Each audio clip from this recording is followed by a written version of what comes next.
Hello, and welcome to another episode of Between Two Pints, a Halloween episode, no less.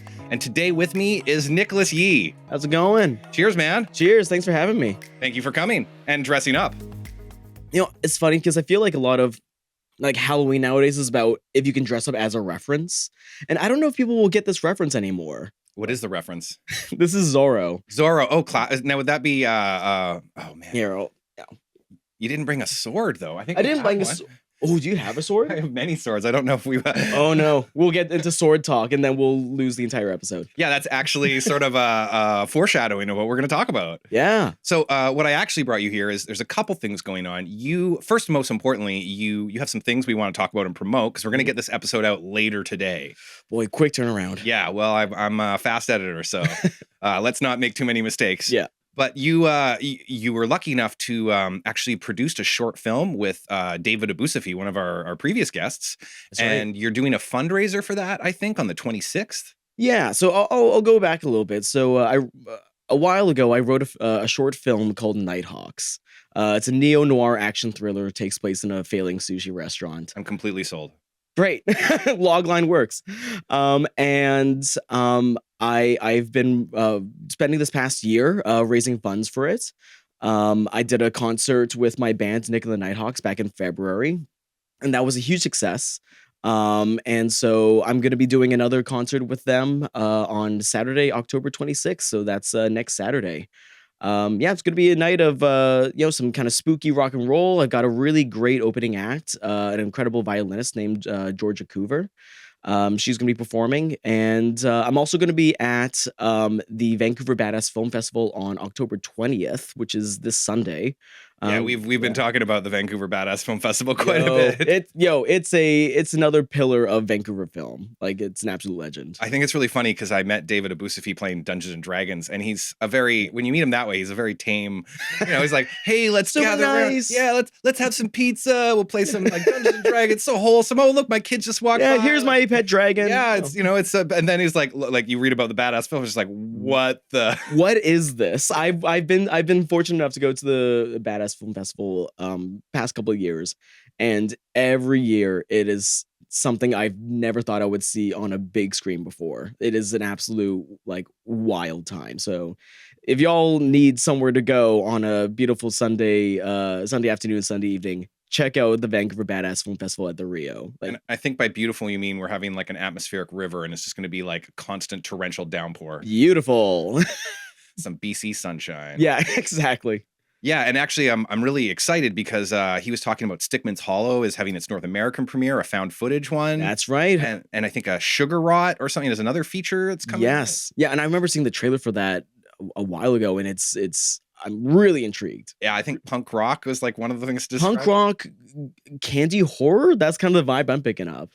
So yeah, you're doing Nighthawks, Yes. and you're actually, I know you're partnering with someone I'm interviewing next week. I think you're with My Tribe with the location. Yeah. So the fundraiser concert is going to be at My Tribe Studios. So Rowan has been really kind enough to make the space available. Again, another legend in Vancouver film. I feel very, very fortunate to, and with you as well, I feel really fortunate to be able to, be a part of this community. I think community is such an important part of the Vancouver film scene. Yeah, it's tough. Vancouver is normally a destination city for filming, so we have a tough time with community. Yeah, and I think a tough time of being able to kind of generate our own culture. I think we're kind of doing that with a bunch of stuff that the Rio is doing and My Tribe is doing. But I really want there to be I want there to be a culture of Vancouver film. I want there to be a community, and I want us to be able to, instead of necessarily relying on the happily welcomed, imported productions. Gotta love those American dollars. Hey, who doesn't? Thank you, CW, I guess. But yeah, I think it's really important to be able to generate our own culture and to generate our own community so we can make a name for ourselves. Yeah, it's funny. I've actually been talking with some friends, and some of them are becoming disillusioned with the modern industry. And Yeah. I remember growing up, we did a lot of community theater Mhm. as a kid. I wanted to be an actor, which is hilarious because now I want to be behind the I camera. can see it. I can But- see the Clark Kent in you. Yeah, triple threat, man. Dance, singing. I mean, check it out, guys. We got Henry Cavill in the studio. Oh God, I wish my shoulders were like that. Don't we all? Yeah. But yeah, I guess we were trying to do costumes, but I like did the like the cheesiest easy costume in the world. Yo, I didn't put that much more work into it. It's all good. But one thing my friends and I like, I remember doing community theater as a kid, Mm. and you'd do a play, and it would take like 3 months, and you'd spend like every Saturday and like one weeknight. And Yeah. now with technology, I'm like wondering like, could you have the same level of commitment from people and make like like a 6 episode 20-minute series or a feature? Like it's just like, I mean, with all my lights and like Mhm. 6K cameras being what they are, like I kind of wonder if that's something we need to move towards as a community, is trying to like produce content and have like a Vancouver vibe. I mean, I guess it depends on, I mean, a couple of factors. First of all, like, I guess what do people want if we want to think about it from a like, from an audience perspective? But it's also, what will get people, you know, if do we want the new cinema to be on the phone, or do we want to be able to drag people out to theaters?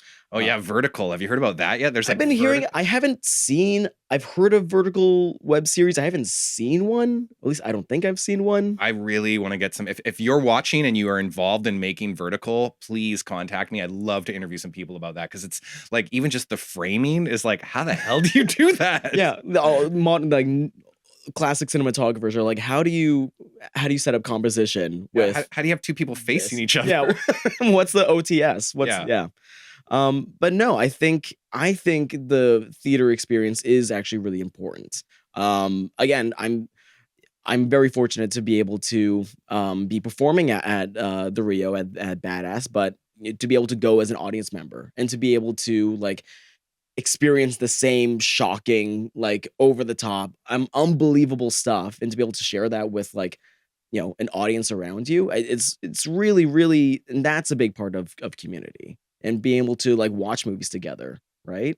Well, yeah, I remember when I was a theater major, reading about like Shakespeare, Mm, how Shakespeare really was yeah. like not go and sit and be quiet in a theater. No, get rowdy. Get like liquored up and like yell at it, be like, "Oh, I hate Globe, you, Hamlet! You hate you, you bitch!" the Globe Theater is essentially the Rio of London. Oh yeah, no, I did that, dude. They need to make that their slow. There we go. The what is it? The You're welcome.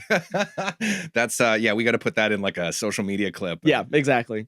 So yeah, but like let's get back to the Badass Festival. So Yeah. you're performing in that. Can you give me a little background on what that was all about? Yeah, so I'm very fortunate to work with a fight choreography theater company called Affair of Honor. They're run by these incredibly talented performers, Jackie Hanlon and Nathania Burnaby. And they've been essential in getting me into the world of stage combat, fight choreography, and in that world. And I've been working with them for the past 6 years and change, something like that. And we did a little bit of a fight showcase earlier this year in North Van, and David Abusafi, the aforementioned. Oh Um, man, have I been saying his last name wrong this whole time? I might be saying it wrong. Dave, again, the comments. Let us know how you want us to say your name. Um, and so he was very kind enough to attend the fight showcase. We had some unarmed fights. We had some improvised weapon fights. We had sword and dagger, and then we had like long sword. And he had a great time, and he invited me and one of the other performers from Affair of Honor to do a little number. So yeah, if you want, if you're not coming to the Rio for the Badass Film Festival, at least come for the sword fights. Yeah, Yeah, and I mean they have sword fights on most nights. It's just a rowdy place. yeah, legit, unprompted. They just break out. So you have a band, and you mentioned you've already done, like, I'm actually curious. So you did the short film. Can you sort of walk me through like the conception? Like you said, you described the pitch, the log line, which I love, but Thank you. like how did you go from like script, and then like you said you've raised some money. I saw that unfortunately we missed your Indiegogo, so I can't help promote that. But like, could you just like walk me through that and how you were able to fund it or put it together? I mean, we're still like in the process of building it and everything, but I honestly, I'm just fortunate enough that enough people who I've talked to about the project have been enthusiastic enough to come on board and help me produce it. I'm very fortunate. I'm working with Alyssa Costello, who's was Vancouver based, has now moved over to the East Coast. But she has been absolutely an incredible cheerleader for the project. And then I've also got in connection with Salvador Lara from Feed the People Films. Pitched it to him. He seemed really, really excited. And also, I guess to go back to like the fruition, the formulation of the idea. Um, I had at this time, this was about 2018, 2019. I had done a project with a Fair of Honor, and I was absolutely just stoked to be a part of such an incredible company. And I really wanted to pay the favor back. I wanted to create a script for Jackie Nathania to be in. Because a big challenge that they've been facing is trying to find female-led scripts with fight choreography in it. It's kind of a bit of a narrow niche, so I want to be able to um, give them that platform because they're incredibly talented and incredibly skilled, and not enough people, a lot of people know about them, but I think not enough people know about them. So I found that to be with Vancouver a lot as I meet all these people that are incredibly hardworking and talented and skilled, but there's like, you have to have met them at a party accidentally to find out about them. yeah, there is something to the adage where it's not like what you know, but who you know. Both are very important, right? It's important to be able to actually, have the skill or at least have the enthusiasm to learn the skill. But also it's important to be, personable and to be able to make a positive impression on people, and It's almost like we need some way to network with people almost like if we were social on a network or had beer. or had beer, the first social network. Cheers. Well, that's really awesome of you to help like promote people that you've like some of your teachers. And so I'm assuming they're in it. Yeah, absolutely. It's a I don't want to give like too much away, but I've got some juicy stuff for them to work with in that script. How long do you estimate it will be? We're aiming for about a 20-minute runtime. Ooh, so it's not like snack sized. It's like a good. Oh, we're gonna, we're gonna set the vibe. We're gonna set the tone. How many fights are going to be in it? I mean, you could call it one big fight or a bunch of mini fights put together. I love it. That's awesome. That sounds really action packed. Cheers. I actually had my friend Mike Lee in to talk about his Vancouver action actors training or something, and he's very clear it's not stunt training, but it's neat because I actually helped him out with a shoot like where I was filming, because I haven't filmed action. I mostly do comedy. Oh yeah. And I want to do action. I want to do horror. And he was talking. It was great. He was like learning how to, because like when you fake punching someone, you don't want to go near their face at all. So you're like in the camera lining, and it's like. He was explaining that the camera operator is essentially the third part of any fight scene. It's a total dance, right? And for the Indiegogo campaign, we filmed a bit of a pitch video that included kind of a sample fight, so to speak, just kind of a showcase of what's possible with what we could do with the resources that we had. And and a big thing that our camera operator took away from it is that absolutely you have to dance with the actors. You're not just an impartial, the camera operator is not just an impartial party, right? If you have to be in it, you have to figure out, you have to understand the fight. You have to know the sequence, like, because you have to know, like, the right hook's coming, I got to be, behind their shoulder, and this beat's coming here, and then that. So yeah, absolutely. So can we, would I be able to get a copy of that clip so I can like throw it up on the visual video now for people who are listening? We'll have like links, but the YouTube video will probably have a clip of that. Yeah. Okay. So nerd stuff. Sorry, I'm a filmmaker. Got to ask the nerd stuff. Do it. What software did you use to write the script? I'm a Celtics guy. You're not. I used to be a Celtics guy, but then their free version just got progressively worse and worse. It's getting up there. It's getting close to. I'm kind of a guy who like will use something, like I'll wear a shirt until it's absolutely threadbare, until like holes in the armpits is absolutely falling apart. I'm still like hasn't totally crashed. If there's a day where it totally crashes and I lose absolutely all of my progress, then yeah, absolutely I'll pick up Final Draft. But I can actually give you another pitch, and I should probably be getting money from these people, because I was thinking we're doing a lot of brand sponsors. Well, in this one, I told somebody else who also uses Celtics, and later they called me and were like, "What was that one you mentioned?" Yeah. So a friend of mine recommended Fade In, which is like $80 flat purchase. Great. Upgrades forever. There's no pay to upgrade. And there is a mobile app, which is what I wanted. Like I really wanted one I could write on my mobile app, because when I was working as a second on set, there's a lot of downtime. Just and so yeah, a little keyboard thing I could write and be creative. And the mobile app is extra. It's like $10, but like all in $90, you never have to repurchase anything. I mean, like, again, we're not trying to make this a commercial for Faden, but I am kind of sold on that. Yeah, that's no, pretty good. And one of my friends who, Reg, I've worked with him in a bunch of short films, but yeah, he was raving about it. And I was like, I don't know. I like free. Yeah. But it's just, it makes me happy every time I open it up. It's like, hey, there's an update. Would you like to update? And it's not asking me to pay. Oh, bless. Yeah. So that's my pitch for that. So, all right. So, you wrote in Celtics. Awesome. And then, I know you probably aren't going to know this. Like, what are you shooting on? I'm always curious what cameras. I mean, we'll be taking a look, especially once we have kind of like solidified our budget. But you know, we've got a Komodo kind of in house. Red color space is so good. So you know, I'm very excited to play around with that. But you know, we'll be shopping around as well. We'll see what's around. I know if you can get like a lot of the local camera houses will do loans if you really kiss their butt. Like they'll let you. I'm getting my chapstick ready. Yeah, I know. Yeah. But like I've seen some friends get like, I mean, you get like there's only oh man, an Ari. yo. Yeah. I mean, yeah. So I mean, we're actually pretty much as soon as I'm done this interview, I'm going to be confirming some grant applications. So wow. Yeah. So yeah, this is the producing life, and I also trained to be an actor primarily, and Are you going to be in the short? I am. Yeah. So can you tell us about your role? Let's just say he's the kind of guy who longs for something more in this world. Just gonna leave it at that. Sort of like the everyman. Kind of the everyman, kind of downtrodden, not necessarily content with his lot in life, and doesn't want to be trapped where he is.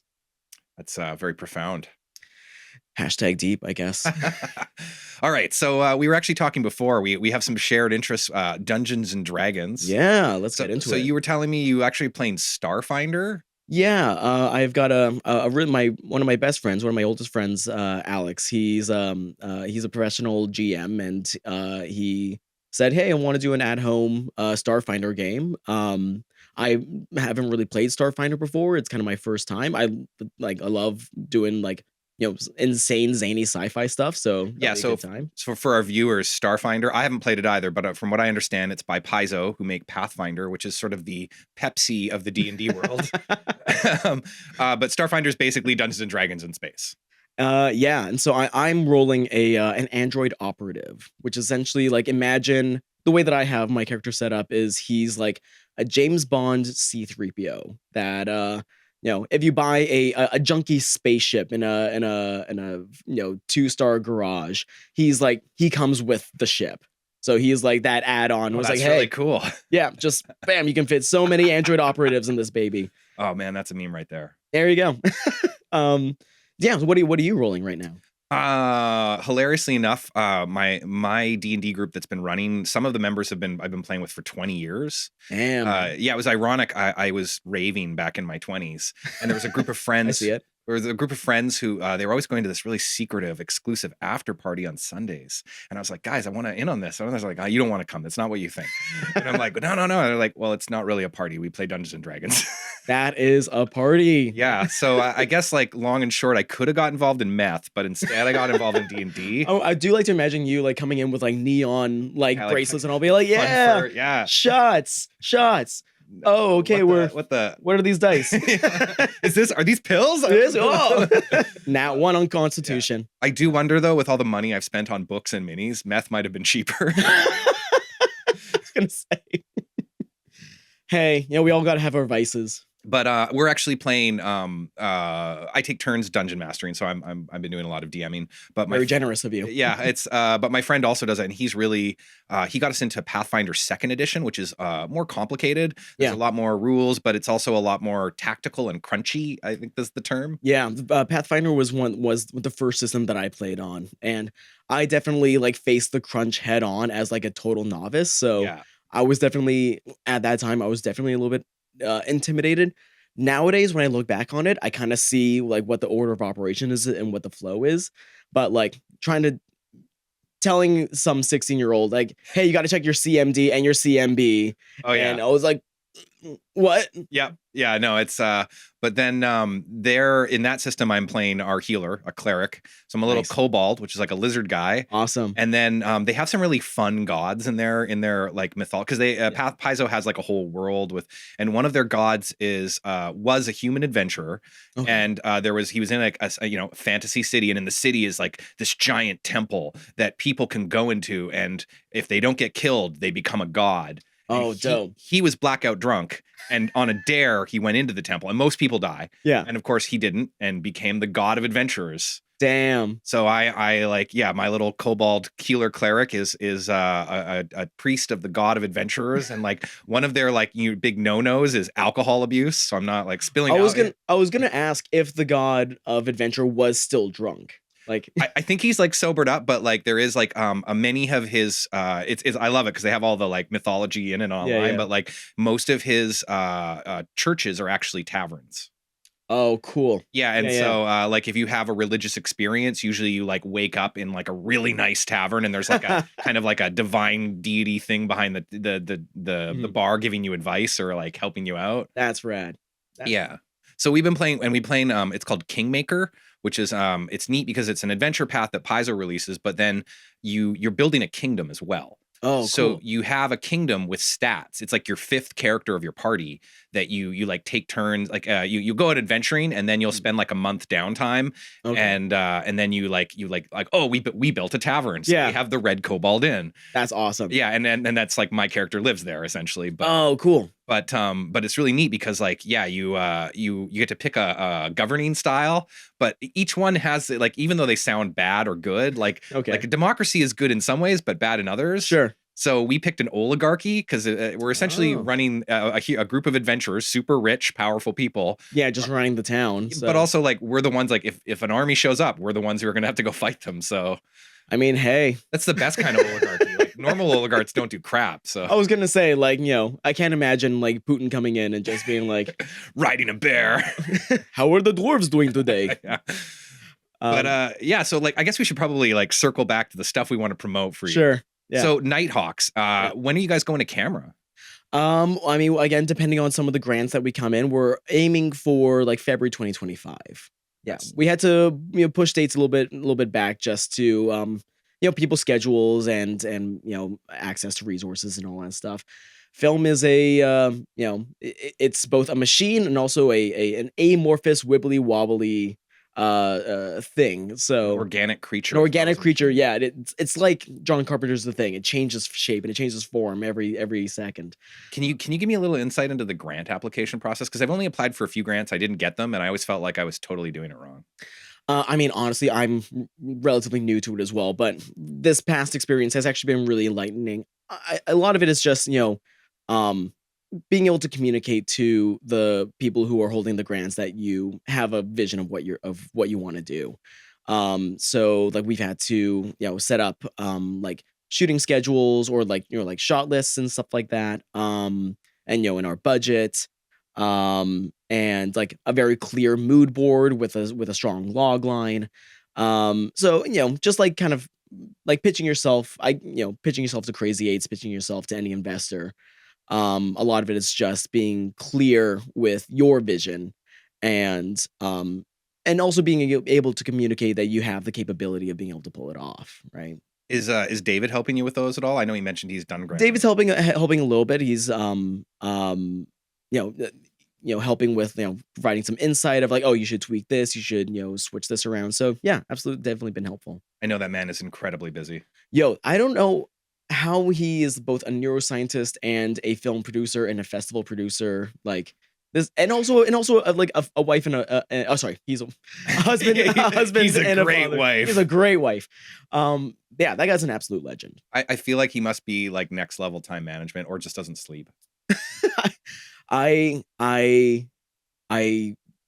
don't know if I want to know. I feel like that's like a deep dark secret that's in a secret tome, like in his D&D world, like, or in his D&D in his D&D room. Yeah, that one dark like leather bound spell book is like legit. Might be made of human flesh. You're not 100% sure. That like whispers whenever you get near it. Yeah, no, it's I'm very, very, I'm always incredibly grateful when I wake up and I realize just how many people have been able to, pardon me, just been incredibly grateful. Getting emotional. It's beautiful. But no, I am very grateful to be able to have people around me who see the work that I'm trying to create and be as enthusiastic about it as I am. Honestly, like film doesn't get made by one person, right? And um, as much as we might try our best. I think that's actually incredibly wise. About 10 years ago, I was making a fantasy web series with some friends, Oh yeah, and I got really caught up in like there were other series raising like $500,000 on their Kickstarters. yeah, And I got really caught up with like that it wasn't like, our careers weren't actually progressing. yeah. And I was lost. I was missing out on the fact that we were getting to go out and shoot in the woods with a permit and insurance and Yeah. everything and like having fun and great costumes. And I was busy like being like, man, I like, oh, what about season 4? And it just like, you got to, Thinking about the next step ahead when honestly, like so much of it is just being if you're able to enjoy the process, and film is a grueling process, but if you're able to kind of like embrace like pushing that boulder up that hill, if you can imagine Sisyphus, Sisyphean. yeah, Yes. if you can imagine Sisyphus being happy, then all that stress really does, pay off. Again, when I was working with a Fair of Honor like back in 2018. um we did a show called Soul Samurai, which was a theater show, essentially Kill Bill with zombies and hip hop. God Um damn, that sounds good. and so honestly, like I was in the show. It's one of my favorite shows that I've ever seen. Like it's definitely up my alley and like what's my vibe. But it was a very like not slapdash, but it was an indie production. Like we had to really scrounge for resources, had to really like find every hour of rehearsal, every minute um of production that we could. And I think and like Jack and Nathaniel can also attest to this. When you're joining an Affair of Honor show, like you have to be able to enjoy the grueling process of like rehearsing fights, doing really intricate blocking, like just really like high production stuff. And if you can't really handle the stress of it, it might not be the project for you. I Yeah, find too, though, it's like, it's the community of it. that's the thing, right? If you're surrounded by great people, not just with film, but with any job, if you're surrounded by like decent enough people, that makes the job like 75% easier. Um, and because we're social creatures, right? I know that we're kind of in our little bubbles and we're like on our on our laptops and on our phones and stuff like that, but we are people that rely on other people. And if you're able to find the good people around you and you're able to enjoy the process of just creating and having fun and making each other laugh and entertaining each other, then you're gonna be able to create something really, really special because that that passion does, it does bleed into the camera. People do see it. We actually, yeah, Topher, I don't, yeah, Yeah. Topher. Yeah, Oh everybody yeah. knows Topher. He was saying that you can really tell the short films where people were having fun. Mhm. And I even remember, and this is probably silly. Robert Downey Jr. was talking about Iron Man 1, Yeah. and he said it was like being on a student film, that it was so fun and collaborative. And Yeah. like that was the movie that really kickstarted the MCU. And if you watch it again, it does feel kind of, Yeah. like probably a lot of ideas were getting thrown around. Well, they were probably like improving and riffing, and like I know, I also saw another RDJ interview where you know, he'll he'll acknowledge the script. Yes. He'll be like, "I see you. You got some good ideas. Got some in good here. ideas, but like let me just kind of like play with this a little bit." Yeah. Yeah, it's wild to see. Like, yeah, especially like early phase 1 Marvel, compared to It's now. very formulaic now. I mean, when a machine finds like the simplest point from simplest way from point A to point B, they tend to, gravitate to that. Especially when hundreds of $1 million are involved. Legit. I feel like having since being involved in film, and being very lucky enough to be on sets for like Supergirl and The Flash and stuff like that. Um, this people watch these things, right? People gravitate to their cinemas and they gravitate to their TVs for these productions. So you know, and film is an expensive endeavor. Right? Film and TV is not a guaranteed return on investment. So I totally understand wanting to, you know, Safeguard. make safer choices, right? It's not the 1970s anymore where you can like send like Filipino attack helicopters Oh, God. into a marsh and like blow up 10 tons of explosives but don't have the cameras rolling. Like you can Wait, is that real? No, that's kind of me hybridizing Apocalypse Now and Oh, Tropic Thunder. yep, that's fair. But like, they're expensive endeavors and and sometimes sometimes it can be difficult to justify if you don't really have that clear vision or if you're not able to communicate that vision. So as an audience member, I really cherish when there's something like new and original and fresh. As a filmmaker, I can understand some corners that are cut or some decisions that are made. It's a tough gig. I've always hated some of the criticisms I see when I see film because I think that if you're trying to do something interesting, there is always a risk of failure. So when they're like, "Oh, this movie is blah blah blah," and it's like, Yeah. guys, they were like, if you're trying to make something good, there is still the chance that it won't be good. So at the time of this taping, I have not seen either Joker Folie à Deux or Mentopolis. Yeah, I don't. My Megalopolis. Yeah, There we go. Megalopolis. Yeah, I have not seen either of those. I have heard that people don't tend to really that people are not liking them. Um, there is a part of me that is intrigued by the fact that film nerds are not liking them. It actually is kind of pulling me into it a little bit more. So I haven't seen them yet. I'm kind of withholding judgment. I suspect I will. I haven't seen either of those yet either, Okay. just because I've been so busy with all of Life. yeah. Yeah. But I suspect that I will like Joker 2 more than a lot of other people because I know it's a musical, and I think Yeah. that they really did themselves a disservice because I've watched the trailers and I was stunned to find out it was a musical because the trailers do not communicate. No, they try to be like it's the same old dark and gritty Yeah. from the first one. Yeah. And like you gotta like for musicals, you gotta go Gotta go yeah, like, hard, you gotta go ham. Well, and you gotta as a viewer, you need to go in being like, I'm gonna see a musical because I actually saw a long time ago when I was living in London. I was with a group called Goth Walks, or a bunch of Okay. very very and these are like London goths, so like very fancily dressed, would go around and do tours and lectures. Oh, right. And so they went one of the days when Sweeney Todd came out, they went around and did lectures about all the real body snatching because it was like part of the medical industry. Oh, wow. Yeah, and it was like a guy was like a college professor or something. So it was like, it was awesome. And Yeah. I like took photos but then we went and saw the movie. I didn't know it was a musical. So I'm like, What is this? I know. Every single word is Yeah. sung? And so like we just had like all these lectures. It was like really like studious, and then it's like songs. Dun, dun, dun, dun. Yeah. And like I didn't know Johnny Depp could sing, and it was just like totally. But I got used to it after half an hour. But it did take me a good half an hour to be like, A half an hour, that you are a very generous audience member if you can like sit through that for half an hour not expecting it. well, in true English fashion, we had stopped at a number of pubs on this one. There you go. That tracks. There we go. All right. Well, I guess we probably need to wrap things up. So if you want to like promote to the camera your event on the 26th, or like the short film they need to watch out for, give it up, Nick. Yeah, thanks, Rob. So I'm gonna be at My Tribe Studio on Saturday, October 26th. It'll be me and my band, Nick and the Nighthawks. We'll be playing some tunes, having a good time, all in promotion of my short film Nighthawks, which is currently in development and hopefully be in production by 2025. And again, if you're able to see this before the weekend of the 19th, I'm going to be at the Rio for the Vancouver Badass Film Festival on Sunday, October 20th. And yeah, thanks again for having me on board. I got one last question though. Please. Nick and the Nighthawks, and then the short film is named Nighthawks. Can you please explain? Yeah. So I wrote the short film first.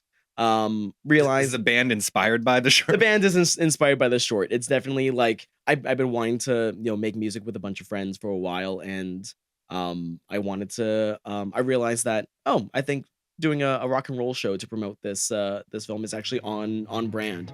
So decided to go with Nick and the Nighthawks, and it's been sticking.